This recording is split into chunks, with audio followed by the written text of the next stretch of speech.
Sally up, green Sally down. Last done start, gotta tell the ground. Green Sally up, green Sally down. Last done start, gotta tell the ground. Green Sally up, green Sally down. Last done start, gotta tell the ground. Green Sally up, green Sally down. Last done start, gotta tell the ground. Green Sally up, green Sally down. Last done start, gotta tell the ground. Green Sally up, green Sally down. Last done start, gotta tell the ground. Green Sally up, green Sally down. Last done start, gotta tell the ground. My name is Scott Bolton. I'm the lead instructor here at the Wolcott Fire School, in charge of the Firefighter 1 program. I'm also a career firefighter in the city of Bristol, where I've been for the last almost just quite 11 years now. What I'm going to do is just take a moment and explain to how and what the Fire 1 program entails. Why, if you wanted to come here to the Wolcott Fire School, the reasons we recommend it. Bring students in the first night, they learn basic orientation of what the fire service entails and what we expect out of them as students throughout the 16 weeks that they're here at the Wolcott Fire School. They'll come to school 2 nights a week during the week, which for 4 hours, they get a lecture on the theory and skills that would be expected of them on a practical day. And then on Saturdays, what happens is they come in on Saturday for an 8-hour day, and they actually do the practical skills section for each chapter that we would go over. For instance, within the first couple weeks of class, we introduce them to a self-contained breathing apparatus, and they'll learn that theory over 2 nights.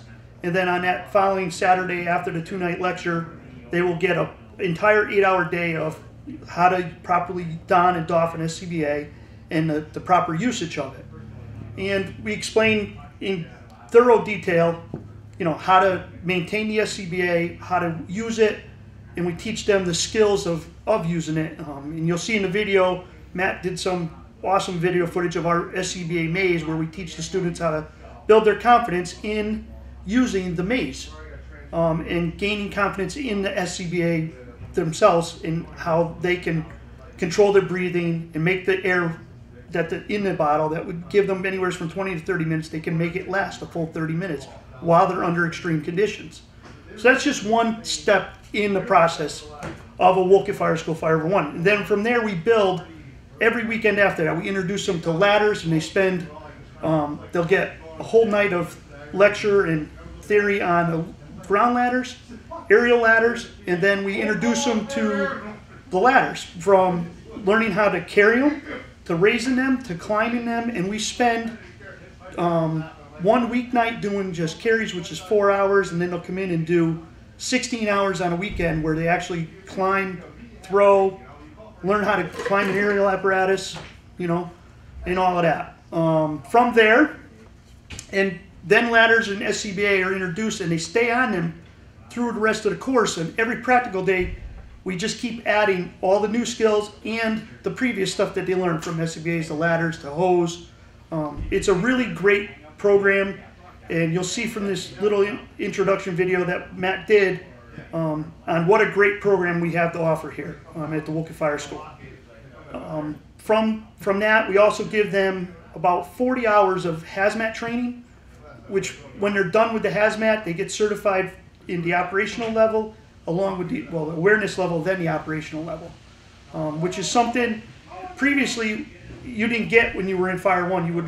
You would get a basic introduction, which would give you the awareness level training in our Fire 1 program. And then when you took your Fire 2, you would become operational certified. A couple of years ago, about 3 years ago, the state of Connecticut changed that, and they actually made it a certification, which is part of your Fire 1 program now, which we've done and seem to have mastered pretty well, because our students, we have a very successful pass rate with that. On a normal weeknight for the 4 hour, they'll come in. We'll have usually 1, maybe 2 instructors, depending on what the subject is. They'll go over a PowerPoint presentation with them, explaining more, basically it's the theory behind the skill they'll be covering, the practical skill they'll be doing over the following weekend, that following Saturday. And it's just basically we teach them everything they need to know to take their exam. The lecture preps them for the written exam, and the practical days on Saturdays or Sundays prep them for today to passing their practical skills exam. A typical Saturday here at school would be to come in the morning on Saturday. Attendance is taken, obviously, make sure everybody's here. We explain the skills we are going to go over for the day. We have the whole class is broken into squads, usually depending on how many people are in each class. We break them up and we go over the skills that they're going to cover. We go out on the drill field and we're out all day pretty much for 8 hours going through the skills, making sure they become proficient at what they've been taught. So they'll come in, we'll spend a good part of the morning going over the different raises, teaching them how to throw the ladders properly, how to carry them, and how to climb them. And then we teach them how to lock in. And it's funny because when they come in on that first Saturday, they're nervous as heck about climbing ladders. And we've had students that are actually afraid of heights. And they'll overcome that fear of heights by Sunday afternoon. They'll be climbing the 100-foot aerial all the way to the top, not even thinking twice about it. And we build on that. Through that whole weekend, we just build their confidence in how they could climb a ladder, lock their leg in, take their hands off the ladder, lean back, and they can work and not fall off a ladder. They get a little introduction to live fire when we do search and rescue. We do stratification with them on search and rescue day, where they learn how the heat builds up in the building, the conditions change, how we show them how you get rollover on the ceiling, the smoke.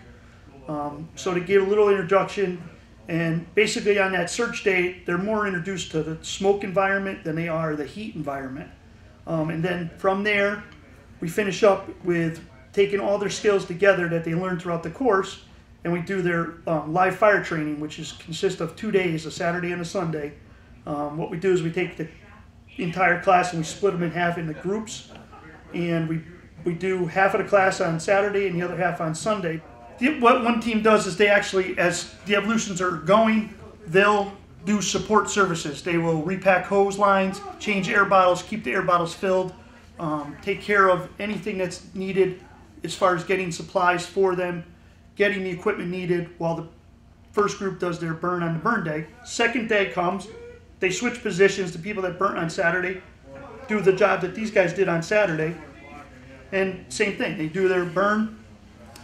On that day, we take all their skills that they've learned over the course of the 12 weeks before we do the live burn, and we put it all together on burn day. So they're doing search and rescue, ventilation, hose work, search. They do it all, and fire suppression. So it gives them the most realistic thing we can do to a real fire on that day. And from there, we just, they go on, then they start, once they're done with their live burn, that's when they start their couple weeks of hazmat training, their 40 hours, and then leads us up to what we're doing here today is their practical skills exam, where each student is evaluated on what they've learned over the 15 weeks, and they have to pass 7 stations without missing any critical skills. And then once they pass all that, they get the opportunity to take the written exam. And if they don't pass the practical skills exam on the first time, they're allowed 3 tries over the course of a year. And that's pretty much the Fire 1 program here at the Wolcott Fire School.